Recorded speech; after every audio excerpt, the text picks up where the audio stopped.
ഞാൻ ബൈബിള് വായിച്ചപ്പോൾ എനിക്ക് കിട്ടി. ഞാനിപ്പോൾ ബൈബിള് ഫുള്ളായിട്ട് വായിക്കാൻ വേണ്ടി തുടങ്ങിയിട്ടുണ്ട് കേട്ടോ. അപ്പോൾ ഉൽപ്പത്തിയുടെ പുസ്തകം 24-ാമത്തെ അധ്യായം 40-ാം വാക്യത്തിൽ ഞാൻ കണ്ട എൻ്റെ മനസ്സിന് വല്ലാതെ അങ്ങോട്ട് സ്പർശിച്ച ഒരു തിരുവചനമാണ് ഞാനിപ്പോൾ നിങ്ങളുമായിട്ട് പങ്കുവയ്ക്കാൻ പോകുന്നത്.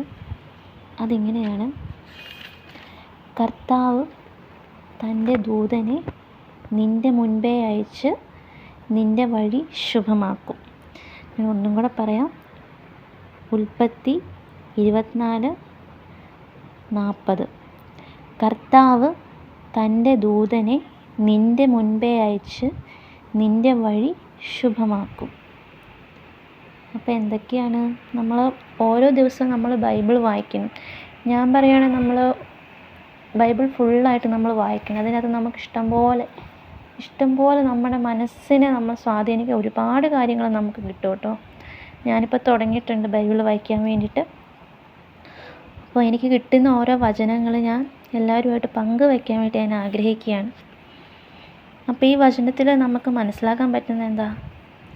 നമ്മുടെ ജീവിതത്തിൽ അടുത്ത നിമിഷം നമുക്ക് എന്താ സംഭവിക്കുന്നത് നമുക്കറിയാൻ പറ്റത്തില്ല.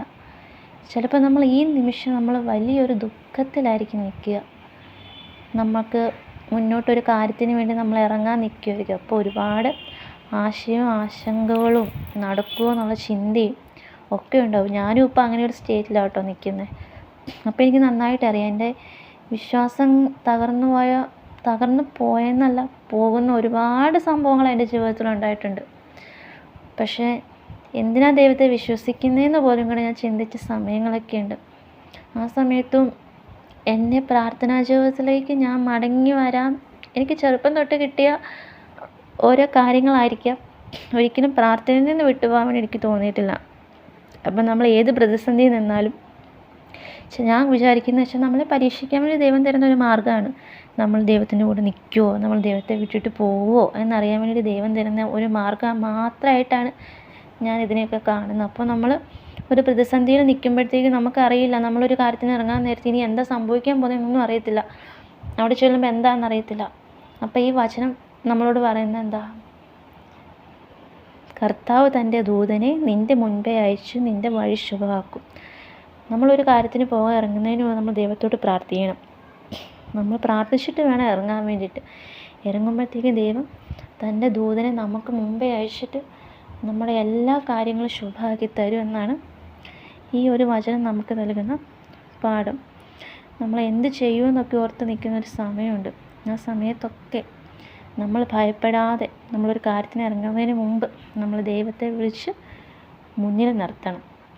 അപ്പം നമ്മളെ കാണാത്ത വാതിലുകളൊക്കെ ദൈവം നമുക്ക് വേണ്ടി തുറന്നു തരും. നമ്മളറിയാത്ത വഴികൾ ദൈവം നമുക്ക് വേണ്ടിയിട്ട് ഒരുക്കിത്തരും.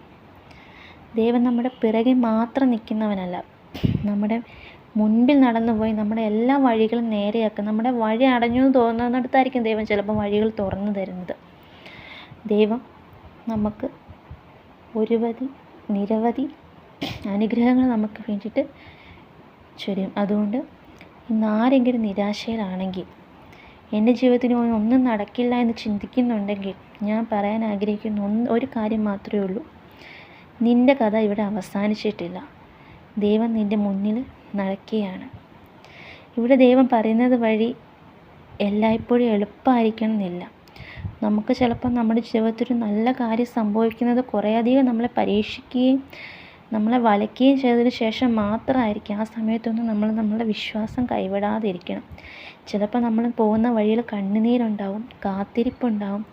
ചിലപ്പോൾ നമ്മൾ പ്രാർത്ഥിച്ചിട്ട് ഉടനെ ഉത്തരം ലഭിക്കാത്ത ഒരു സംഭവം ഉണ്ടാകും. പക്ഷേ ദൈവം കൂടെ ഉണ്ടെങ്കിൽ ആ വഴികളൊന്നും നമുക്ക് വെറുതെ ആകത്തില്ല. ഇന്ന് നമ്മൾ കടന്നു പോകുന്ന കഷ്ടപ്പാട് പോലും നാളെ നമ്മുടെ സാക്ഷ്യമായിട്ട് മാറുകയാണ്.